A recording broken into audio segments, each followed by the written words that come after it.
Why are racing movies so cool? What is it about these movies that's so enthralling and so energetic that the climax of these movies can just be car races?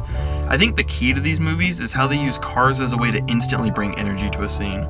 Cars are naturally powerful, energetic objects, but filmmakers can use the camera and editing to make them seem even more quick and energetic than normal, adding a level of tension to a scene.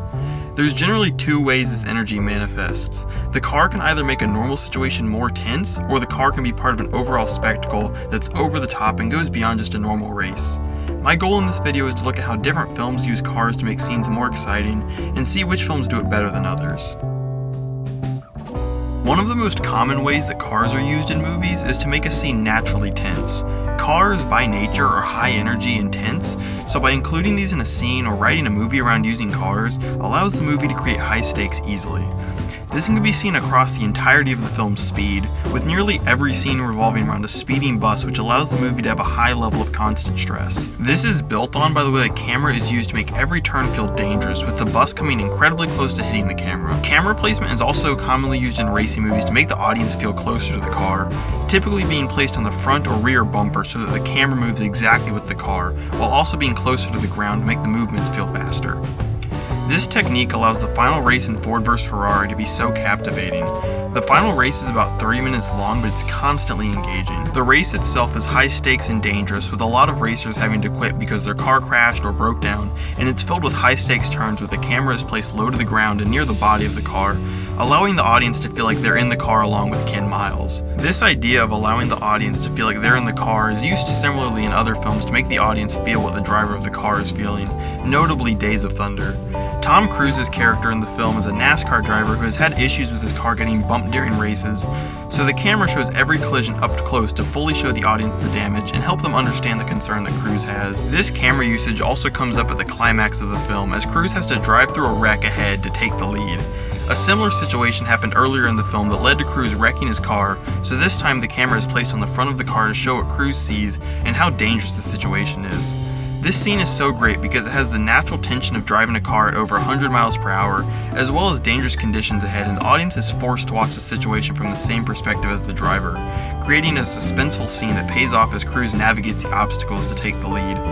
This scene is the epitome of cars being used to create stressful scenes for the audience, as opposed to cars being used as a tool for spectacle in films like Fast and Furious. Rather than using cars to build tension, some movies use cars to be part of spectacular, over-the-top scenes. This happens a lot in the Fast and Furious movies, with each one having some insane scene where cars are doing more than they should realistically be able to do. There's the vault heist, the car jumping across two buildings, and taking a car into space. These scenes aren't great because they're tense or high speed, but because they use cars as a tool to have an over-the-top sequence where cars are doing something they don't typically do. It's like playing with Hot Wheels and making them do crazy stunts. These scenes are so awesome because they take a car which everyone knows the limits of and breaks the limit of what the audience expects. The Fast and Furious series does this in every movie, and it brings a level of energy to every scene that's impossible to match because there's just no limit to what you could see. Another movie that uses cars to create great spectacle is Baby Driver, but rather than using over-the-top energy, it uses tight choreography and great use of music. The opening alone does this really well, showing a car chase with precise driving paired with a great song. Where Fast and Furious is over the top and energetic, the opening to Baby Driver is carefully designed to showcase a driver who fully understands the ins and outs of his car. Rather than creating spectacle by breaking the limits of cars, Baby Driver shows a driver executing at the limits of a car's ability, with the drift scene in the alley showcasing this really clearly. The whole sequence is more than just a great driving scene, it's a masterful combination of driving choreography and music that showcases what cars are capable of in movies. Just as Fast and Furious is exciting because it shows cars doing things that can't realistically happen, Baby Driver is exciting because it shows a driver doing something that most drivers would never be able to do.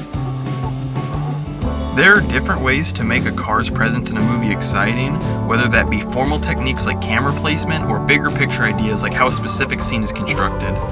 No matter how a film goes about it, the inclusion of cars brings a level of natural energy that's hard to match and makes scenes instantly more engaging.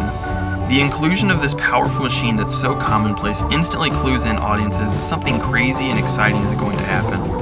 There are a ton of other movies that use cars in a really brilliant way, so be sure to comment your favorite and subscribe for weekly video essays about movies.